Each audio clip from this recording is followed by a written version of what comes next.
বিসমিল্লাহির রহমানির রহিম। আমি খামারি ভাইদের সবসময় যে অনুরোধটি করি যে আপনারা আপনাদের দেশি গাভীতে সবসময় ফ্রিজিয়ান ক্রসের বাচ্চা দিবেন। এই যে এই বাচ্চাটি একটা ফ্রিজিয়ান ক্রসের বাচ্চা, সরকারি বীজের বাচ্চা।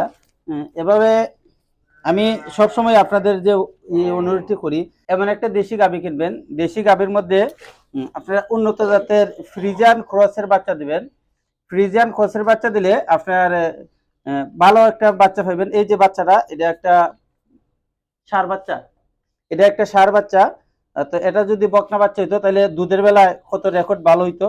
তারপরও ষাঁড় বাচ্চা হইছে। একমাত্র দুধ এবং মাংসের চাহিদা মেটাতে হলে আপনারা দেশি গাভীর মধ্যে উন্নত জাতের বাচ্চা দিতে হবে। আপনারা যারা এআই টেকনিশিয়ান বা এআই কাজ করেন, সকলকে আমি অনুরোধ করি আপনারা আপনাদের খামারিদেরকে যে যে পরামর্শটি দিবেন সেটি হলো একটা দেশি গাভী কিনবো। এই দেশি গাভীর মধ্যে ভালো উন্নত জাতের বীজ দিবেন। ভালো উন্নত জাতের বীজ দিলে ভালো একটা বাচ্চা আসবে। যেমন ধরেন এই গাভীটা বর্তমান বাজার মূল্য হয়তো বা 40,000, কিন্তু যে বাচ্চাটি দিছে বাচ্চাটি কিন্তু অনেক টাকার মাল। এই বাচ্চাটার বয়স যদি 4 থেকে 5 মাস হয়, 4 থেকে 5 মাস হলে এটা প্রায় 40-50 হাজার টাকার মাল হবে। কিন্তু গাভীটার মূল্য সর্বোচ্চ 40,000। তাই আমি সকলকে অনুরোধ করি আপনারা অবশ্যই দেশি গাভীতে উন্নত জাতের বীজ দিবেন।